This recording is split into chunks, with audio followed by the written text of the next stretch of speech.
प्रेम से बोलो। आवाज कम आई है, जैसी उपस्थिति है वैसी। देखो आज तो तुम्हें चिंता भी नहीं होनी चाहिए, आज तो तुम्हारे लिए जीवन का प्रोग्राम है, तो आज तो खुशी होनी चाहिए। माना जोधपुर वालों को जीवन मिल जाए तो और इससे ज्यादा क्या चाहिए हैं? हम कल आ रहे थे तो हमारे छोटे मोटे नन्हे मुन्ने बाल गोपाल हमसे पूछ रहे थे महाराज आज जीवन है क्या? बेटा आज नहीं कल ले, तो वो खुशी से नाचने लगे। और आपको पता चल गया कि आज जीवन का प्रोग्राम है, फिर भी आवाज नहीं निकल रही।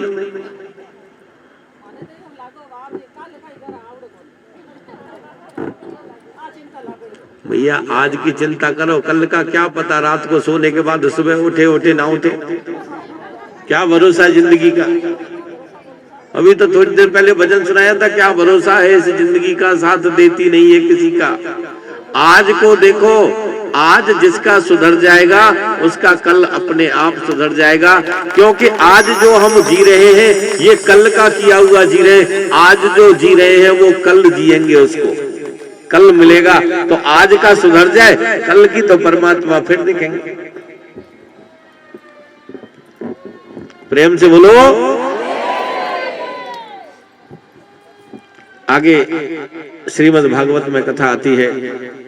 राजा परीक्षित श्री सुखदेव मुनि से पूछते हैं कि प्रभु वैसे तो आपने मेरी सभी शंकाओं का निवारण कर दिया और आपने भगवान श्री कृष्ण का इतना सुंदर चरित्र मुझे श्रवण कराया कि इसके बाद मेरी अब और कोई इच्छा नहीं है। लेकिन फिर भी मैं एक बात पूछना चाहता हूं कि क्या कभी भगवान ने किसी दीनहीन, किसी गरीब के ऊपर भी कृपा की है? सुखदेव मुनि ने कहा कि राजन आपने प्रश्न बहुत अच्छा किया है। भगवान सभी के ऊपर कृपा करते हैं और गरीबों के ऊपर विशेषकर कृपा करते हैं। एक ऐसे गरीब के ऊपर कृपा की कि जिसके पास में खाने तक के लिए नहीं था, उसके ऊपर भगवान ने कृपा की। तो एक उदाहरण सहित उन्होंने बताया कि एक बार एक सुदामा नाम का ब्राह्मण था। सुदामा नाम का ब्राह्मण बड़ा ही गरीब, भगवान का भक्त था और भगवान का मित्र था। मैं आपको एक चीज बता दूं, सुदामा जी ने जो गरीबी है वो सुदामा जी की थी नहीं। सुदामा जी ने भगवान श्री कृष्ण के हिस्से की भी गरीबी अपने ऊपर ली थी। सुदामा जी ने ये कहा था कि मेरा चाहे कुछ भी हो जाए, मैं कितना ही दरिद्री हो जाऊं, लेकिन मैं अपने मित्र को गरीब नहीं होने दूंगा। जो गुरु माता ने चने दिए थे खाने के लिए, उन चनों को ये था कि जो ये चने खाएगा वो गरीब हो जाएगा। सुदामा जी को ये बात पता थी। सुदामा जी ने जानबूझ करके भगवान श्री कृष्ण को चने नहीं दिए कि यदि मेरा मित्र खाएगा तो गरीब हो जाएगा। अपने मित्र की गरीबी सुदामा जी ने अपने ऊपर ली थी। और आज तक आपने कथा सुनी होंगी, बहुत कथा सुनी होंगी। आपने जीवन में यही सुना होगा कि सुदामा जी गरीब थे, सुदामा जी भीख मांग करके खाते थे। लेकिन मैं आपको बता देना चाहता हूं कि सुदामा जी ने कभी जीवन में भीख नहीं मांगी, कभी जीवन में भीख नहीं मांगी। सुदामा जी श्रेष्ठ ब्राह्मण हैं और ब्राह्मण का कर्म भीख मांगने का नहीं है, ब्राह्मण का कर्म दान लेने का है। ब्राह्मण को दान दिया जाता है, भिक्षा मांगी नहीं जाती। और जो भिक्षा मांगे, मैं उसे यही नहीं समझता कि वो ब्राह्मण होगा, क्योंकि अपने लिए मांगना संसार का सबसे बुरा कर्म है। अपने लिए कभी नहीं मांगना चाहिए। कहते मर जाऊं मांगू नहीं, अपने तन के काज और परमारथ के कारण मोय तनिक न आवे लाज। अपने लिए यदि किसी को मांगना पड़े तो उससे तो अच्छा है मर जाना। लेकिन परमार्थ के काम के लिए, देश के काम के लिए, धर्म के काम के लिए मांगना भी पड़े तो हमें बेशक चाहे झोली फैलानी पड़े, मांगना चाहिए। एक बात बता देना मुझे, जीवन में कोई यदि आपके सामने कहे कहीं कि सुदामा ने भीख मांगी थी, उससे मेरे 2 प्रश्न पूछ लेना। मैं जो 2 प्रश्न आपको बता रहा हूं उनके उत्तर भी बता रहा हूं, वो प्रश्न पूछ लेना, आपको पता चल जाएगा। सुदामा जी महाराज अपनी पत्नी के कहने पर भगवान श्री कृष्ण के पास गए मिलने के लिए। पत्नी के कहने से गए थे, खुद नहीं गए। पत्नी ने उनको चावल दिए। भगवान श्री कृष्ण उनके मित्र हैं, दोनों संदीपन मुनि के आश्रम में एक साथ पढ़े हैं। भगवान श्री कृष्ण भगवान है ये भी बात सुदामा जी जानते हैं, मित्र हैं ये उनको पता है। कहीं किसी लेख में, किसी शास्त्र में, किसी पुराण में कहीं भी लिखा हो, क्योंकि ठाकुर जी की कृपा से मैंने भी लगभग 600 से ज्यादा धार्मिक पुस्तकें पढ़ी हैं। पुराण, अपने शास्त्र, उपशास्त्र, ग्रंथ, उपग्रंथ, रामायण, महाभारत, गीता, शायद आपने आज तक जिंदगी में एक ही गीता पढ़ी होगी, भागवत गीता, और मैंने अपनी जिंदगी में 7 गीता पढ़ी है। भागवत गीता, अष्टावक्र गीता, गणेश गीता, नारद गीता, ये सब गीता अलग अलग है। किसी भी पुराण में, किसी शास्त्र में, किसी लेख में, किसी धार्मिक पुस्तक में नहीं मिला कि सुदामा जी ने जाकर के भगवान श्री कृष्ण से कुछ मांगा हो। बताओ, आज तक किसी ने बताया कहीं मांगा है? तो सोचो कि जो व्यक्ति अपने मित्र से नहीं मांग सकता, जो व्यक्ति भगवान से नहीं मांग सकता, क्या वो व्यक्ति दुनिया से भिक्षा मांगेगा? जिसने परमात्मा से नहीं मांगा, अपने मित्र से नहीं मांगा, वो दुनिया से क्यों मांगेगा? दूसरी बात, कि बगैर मांगे भगवान श्री कृष्ण ने उनको दे दिया, 2 लोगों का राज्य दिया, सुख वैभव दिया। जब सुदामा जी अपने सुदामापुरी में आए तो कहीं भी कोई लिखा हुआ बता दे कि एक भी दिन सुदामा जी उन महलों में रहे क्या? एक दिन भी नहीं रहे। उन महलों को छोड़ करके बाहर अपनी कुटिया बना करके भगवान का भजन किया उन्होंने जिंदगी भर। तो जो मिले हुए को त्याग देगा वो क्या भिक्षा मांगेगा? सुदामा जी ने कभी जीवन में भिक्षा नहीं मांगी। ये सब कहने की बातें हैं, कोई अपने मर्जी से कुछ भी कह देता है। सुदामा जी श्रेष्ठ ब्राह्मण थे, बड़े अच्छे विद्वान थे। यदि जीविका चलाना चाहते तो लोगों को शिक्षा दे करके भी कमा सकते थे, क्योंकि उन्होंने शिक्षा ग्रहण की संदीपन मुनि के आश्रम में। संदीपन मुनि जो उस समय सबसे बड़े मुनि हुआ करते थे, सबसे बड़े शास्त्रज्ञ हुआ करते थे, जिनके यहाँ भगवान शिक्षा ग्रहण करने के लिए आए हो, वो कितना बड़ा विद्वान होगा। उस विद्वान के पास जो छात्र पड़ा होगा, क्या वो विद्वान नहीं होगा? सुदामा जी परम विद्वान थे। हाँ, वो भगवान के भक्त थे। भगवान की भक्ति में इतने लीन रहते थे कि उनको चिंता नहीं रहती थी खाने के लिए कुछ है कि नहीं है, घर में कुछ है कि नहीं है, आज भोजन मिला कि नहीं मिला, उनके लिए परमात्मा की भक्ति सर्वोपरि थी। वो केवल भगवान का भजन करते थे, इसीलिए उनको लोग कहते हैं कि वो गरीब थी।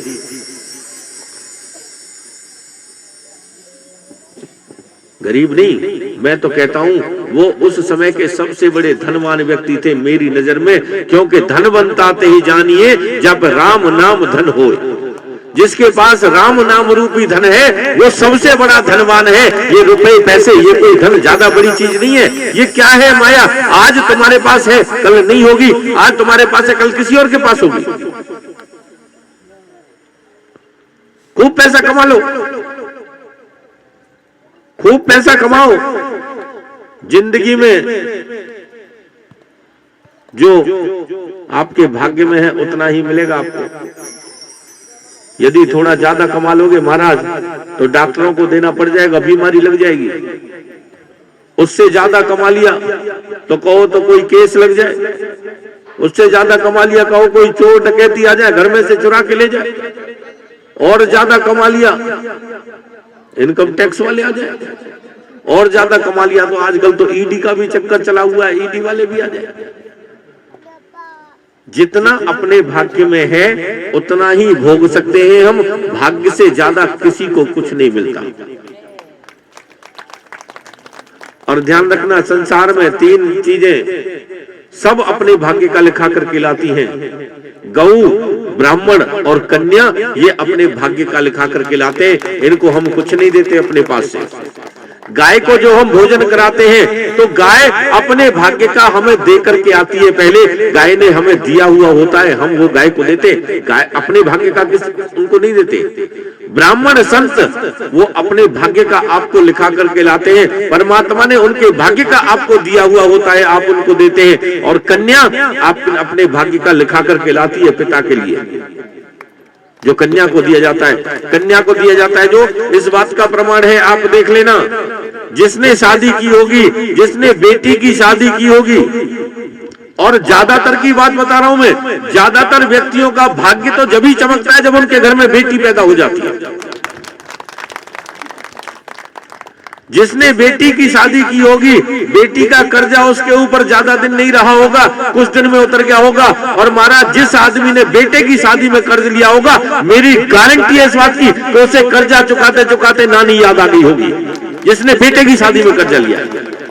बेटी की शादी का कर्जा किसी के ऊपर ज्यादा दिन नहीं रहता, क्योंकि ये तीनों अपने भाग्य का लिखा करके लाते हैं, इनके भाग्य का मिलता है। और आजकल तो हम महाराज सबसे पहले ना ब्राह्मणों को ये समझते हैं कि ये तो बेकार है, ब्राह्मणों की कोई पूछ नहीं करते। और नहीं है तो देख लो, मैं आपको बता दूं आपकी आंखों के सामने, आपके यहाँ जब कोई विवाह शादी होता है सबसे पहले कहां जाते हो? पंडित जी के पास। बोला पंडित जी कोई अच्छा सा सावा देखो, मुहूर्त निकालो। पंडित जी बढ़िया मुहूर्त निकाल के देंगे, आपको सामग्री की सामान की लिस्ट दे देंगे, आप 6 महीने पहले से तैयारी में लग जाओगे। 6 महीने बाद भी जब बारात जाएगी ना और वहां पहुंच जाएगी, पंडित जी कहेंगे कि यजमान सामान की लिस्ट दी थी, सामान लाओ, तो भी कुछ ना कुछ कम रह जाएगा कि महाराज ये तो रह गया, अब तो जो है इसी में काम चला दो। आपने लाखों रुपए तक खर्च कर दिए होंगे, लेकिन पंडित जी का सामान भूल गए होंगे, कोई ना कोई जरूर भूलता है। और फिर जब पंडित जी वहां बैठते हैं, वहां कहते हैं कि यजमान वर कन्या को बुलाओ, विवाह का समय हो रहा है। तो पंडित जी कहेंगे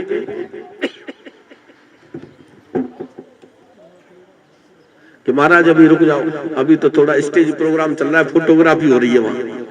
यानी कि उस समय एक ब्राह्मण से ज्यादा फोटोग्राफर की इज्जत होती है, और ये फोटोग्राफर सबसे ज्यादा विवाह लेट कराते हैं। ये सच्चाई बता रहा हूं मैं आपको, समाज की, आपकी आंखों के सामने है ये। और उसके बाद जैसे तैसे करके वहां से छूट के आके कभी कोई खाना खाएगा, कभी वो खिला रहा है आके, कभी वो खिला रहा है आके, कभी ये ड्रामा कभी वो ड्रामा, 1000 तरह के ड्रामा करने के बाद में फिर जब फेरे का टाइम आएगा फिर कहेंगे पंडित जी लेट हो गए, जल्दी करो, पंडित जी लेट हो गए, जल्दी करो। वो भी हुआ, विवाह भी हो गया जैसे तैसे। दूसरे दिन सुबह जब ब्राह्मण को जब दक्षिणा देने की बारी आएगी तो उस समय फिर हर आदमी गरीब बन जाता है। दक्षिणा, ब्राह्मण को दक्षिणा देने के नाम पे फिर आदमी गरीब बन जाता है। फिर ब्राह्मण को सिखाने लगते हैं, पढ़ाने लगते हैं। महाराज 25 लाख रुपए तो गार्डन वाले ने ले लिए, इतने का सोना बन गया, इतना बैंड वाला ले गया, इतना बग्गी वाला ले गया, इतना आतिशबाजी वाला ले गया, इतने दावत में खर्च हो गए, अब तो पैसा बचे ही कहां है। फिर अपनी अमीरी का भी बखान कर दिया और गरीबी भी दिखा दी कि बच्चे कहां हैं। जो बचा वो ब्राह्मण को दे दिया। ब्राह्मण संतोषी होता है, लेके रख के चला गया। लेकिन जब कुछ दिन बाद में फिर लड़ाई झगड़े होते, फिर जब तलाक के मुकदमे चलते, फिर कहते वो पंडित का सत्यानाश है, उसने हमारा पता नहीं कैसा विवाह करवाया। फिर गाली भी उस पंडित को देंगे, अपने ऊपर नहीं सोचेंगे कि भले आदमी तूने उस पंडित की मानी कहा थी। 99% शादियां पंडित के बताए हुए जो रिश्ता होता है, जो समय होता है, उस समय पे नहीं होती, दूसरे दिन होती है। 99% शादियां गलत होती हैं। जो ब्राह्मण जो समय बताता है, जिस दिन का सावा निकलता है, उस दिन तो शादी होती नहीं है। जब तुम उसके बताए हुए अनुसार कार्य नहीं कर सकते, तो फिर उस बेचारे को दोष क्यों देते हो, क्यों उसे गाली देते हो बाद में? कर्म तुम्हारे खराब और दोष दे रहे हो ब्राह्मण को। यदि आपको करना है, ये सब जो ड्रामे हैं, फोटोग्राफी लो, ये लो, खाना लो, पीना लो, ये दुनिया भर का जो करना है ना, 1 दिन 2 दिन पहले कर लो या 2 दिन बाद कर लो। जिस दिन का विवाह हो, विवाह तो अपने सही समय पर, निश्चित समय पर होना चाहिए। तब ब्राह्मण के लिए कहना कि ये ब्राह्मण ने गलत किया, क्योंकि ब्राह्मण जिसको जो हृदय से आशीर्वाद दे देता है, वो उसका पूरा होता है। ब्राह्मण को इस संसार में ब्राह्मणों मुख मासित बाहु, ब्राह्मण को परमात्मा का मुख कहा गया है। ब्राह्मण को परमात्मा का मुख कहा गया है। जिस समय ज्यादा मूर्ति पूजा नहीं थी, जिस समय ज्यादा मूर्ति पूजा नहीं थी, उस समय भी 3 को परमात्मा के मुख की दर्जा दी गया था। गौ, ब्राह्मण और अग्नि, इन तीनों के मुख में जो दिया जाता है, वो परमात्मा के मुख में जाता है सीधा। और जब पहले हवन होता था, तो हवन में ही आहुति डालते ना। कोई भी चीज खाने पीने की हो, गाय को देते हैं। कोई भी भोज इत्यादि करना होता है, तो ब्राह्मण भोज ही कहा जाता है। आज तक किसी ने क्षत्रिय भोज, आज तक किसी ने चौधरी भोज कराया क्या? आज तक किसी ने वैश्य भोज कराया? ब्रह्म भोज, नाम ब्रह्म भोज लिखते, चाहे खाए कोई उसमें। क्यों? क्योंकि हमारे बुजुर्ग जानते थे कि ब्राह्मण को खिलाएंगे तो ब्राह्मण को दिया हुआ, ब्राह्मण को खिलाया हुआ सीधा परमात्मा के मुख में जाएगा, उसका हमें फल मिलेगा। इसीलिए वो पहले ब्राह्मणों को खिलाते थे, उसके बाद खुद भोजन करते थे। और आज संसार में सबसे ज्यादा उपेक्षा ब्राह्मणों की जाती है। मैं कई जगह जाता हूँ, जागरण इत्यादि में जाता हूँ, देखता हूँ, कोई व्यक्ति यदि ये कहता है ना, जो ड्रामा करते हैं कि सुदामा जी महाराज को कमंडल लेके गए और सुदामा जी महाराज मांग के लाए, मैं वहां खड़े होकर के इस चीज का विरोध करता हूँ कि सुदामा जी महाराज ने भिक्षा नहीं मांगी, जीवन में सुदामा जी महाराज भिक्षा नहीं मांगेंगे। और सुदामा जी महाराज की छोड़ो, कोई भी ब्राह्मण भिक्षा नहीं मांगेगा। ब्राह्मण भिक्षा नहीं मांगता कभी। ब्राह्मण को सिर्फ दान दिया जाता है, और ब्राह्मण को तो आगे चल करके देना चाहिए कि जो हम ब्राह्मण को दे रहे हैं, वो समझ लो हम परमात्मा को दे रहे हैं सीधे।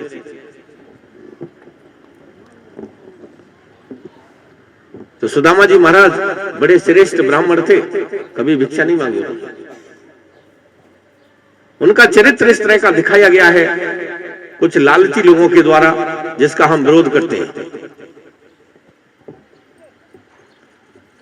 और आपसे भी कह रहा हूं, आज के बाद कोई यदि ऐसा करे तो उसका खुल के विरोध करना और उससे पूछना मेरे ये 2 सवाल कि क्या सुदामा जी महाराज ने भगवान से मांगा, क्या सुदामा जी महाराज ने मिले हुए का भोग किया?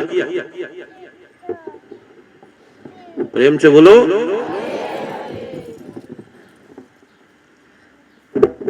सुदामा जी महाराज भगवान का भजन करते हैं, भगवान की भक्ति करते हैं। भगवान श्री कृष्ण ने स्वयं उनकी पत्नी सुशीला जी के स्वप्न में आकर के कहा था कि ये मित्र है मेरा, मैं इसे जानता हूं, ये मर जाएगा लेकिन मेरे पास नहीं आएगा, तुम इसे मेरे पास भेज दो एक बार। कैसी जिद करके भगवान श्री कृष्ण ने स्वयं सुशीला जी से आकर के कहा था। क्योंकि भगवान जानते हैं, जो भगवान का नाम लेता है वो भगवान उसको कभी ऐसे नहीं छोड़ते, भगवान उसके ऊपर कृपा करते हैं। आज हमारे द्वारा एक बार भगवान का नाम लिया जाए ना, वो भी बहुत बड़ी चीज होती है।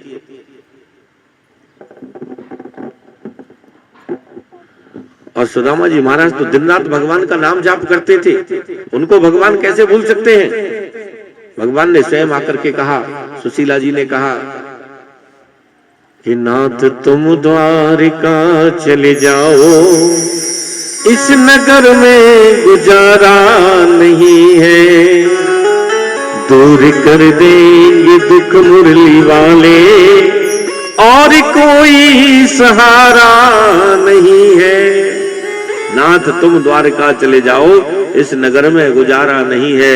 दूर कर देंगे दुख मुरली वाले, और कोई सहारा नहीं है। सुशीला जी भी जानती हैं कि कोई सहारा नहीं है भगवान के सिवाय। जो सहारा देंगे वो भगवान ही देंगे। रोजाना बहाना बना देते हैं सुदामा जी महाराज के, अब नहीं शाम को जाऊंगा, शाम को नहीं सुबह जाऊंगा, सुबह नहीं शाम को जाऊंगा। कई दिन निकाल दिए। जब कई दिन निकल गए, सुशीला जी रोजाना पीछे पड़ती हैं तो कहते हैं द्वारका जाओ जी, द्वारका जाओ, आठों याम यही धक तेरे। और कैसे जाऊं पुरी द्वारका को, भेंट गुचार न चाउर मेरे। कैसे द्वारकापुरी को चले जाऊं, वो मेरा मित्र है, और मित्र के यहाँ जब जाते हैं तो भेंट में कुछ ना कुछ लेकर के जाते हैं। कई जगह ऐसी होती हैं कि जहां हम जाएं वहां कुछ ना कुछ लेकर के जाएं।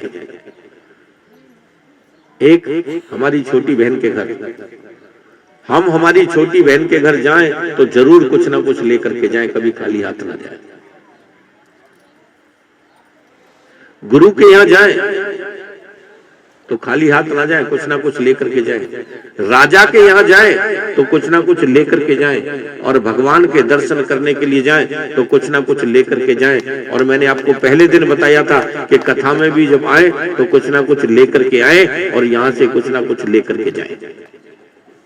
ये 5 जगह ऐसी होती है कि वहां हमें कभी खाली हाथ नहीं जाना चाहिए। तब सुशीला जी ने कहा कि कोई बात नहीं, मैं आपको चावल देती हूँ। सुशीला जी ने 3 तरह के चावल अपने घर से ही दिए हैं, मांग के नहीं लाई है कहीं से, मांग के नहीं लाई सुशीला जी, घर से दिए हैं चावल। और 3 तरह के चावल क्यों दिए? सुशीला जी ने जानबूझ करके दिए, क्योंकि वो जानती हैं, और वही क्या, संसार की हर नारी अपने पति के बारे में जानती है। हर नारी को अपने पति के विषय में पता होता है। वो चाहे किसी शर्म की वजह से, किसी डर की वजह से, या किसी इज्जत की वजह से ना कहे, बात अलग है, लेकिन पता सबको होता है।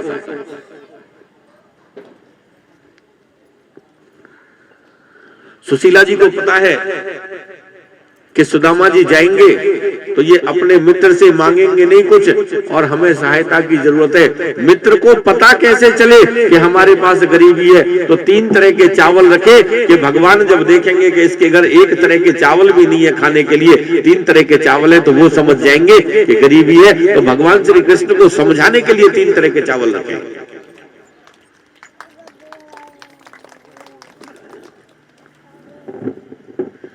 चावल लिए सुदामा जी महाराज चल दिए, चलते चले गए। देखा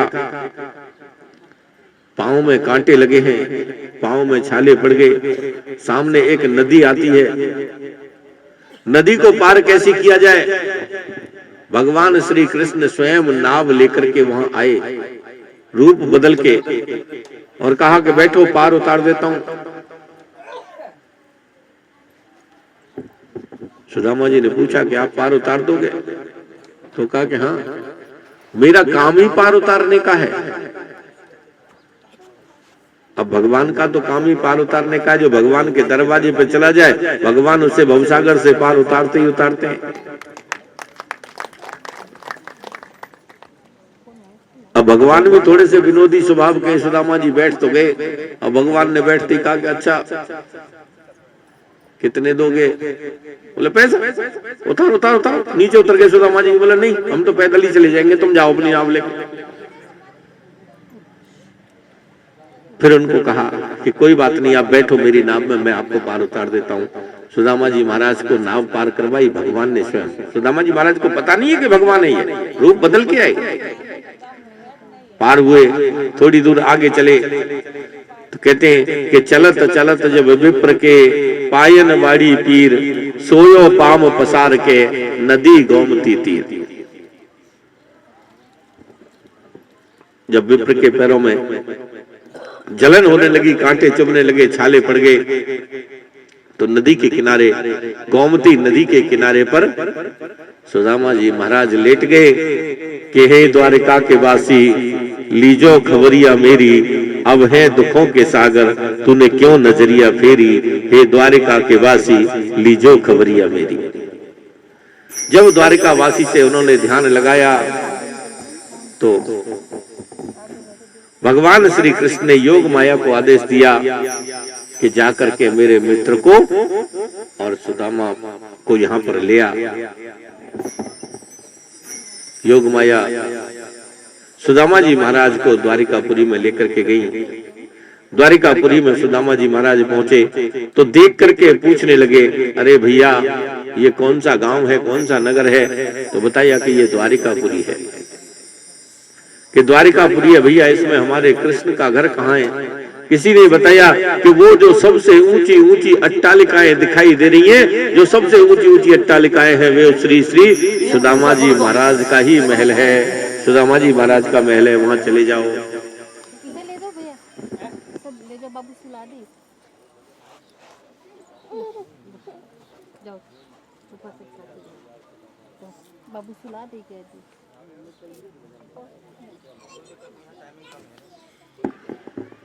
प्रेम से बोलो जय हो।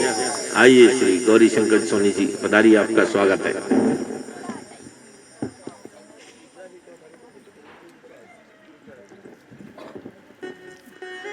तो भगवान श्री कृष्ण के दरवाजे पर सुदामा जी महाराज पहुंचे। सुदामा जी महाराज ने जाकर के द्वारपालों से कहा कि अरे भैया द्वारपालों, मुझे कृष्ण से मिलना है, मुझे जाने दो। एक द्वारपाल ने तो रोक लिया कि नहीं नहीं, ऐसे बहुत आते हैं यहाँ पर।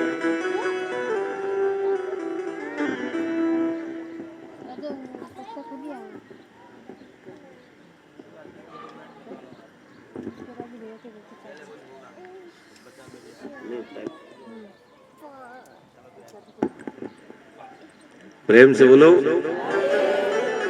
तो कहा भैया मुझे कृष्ण से मिलना है।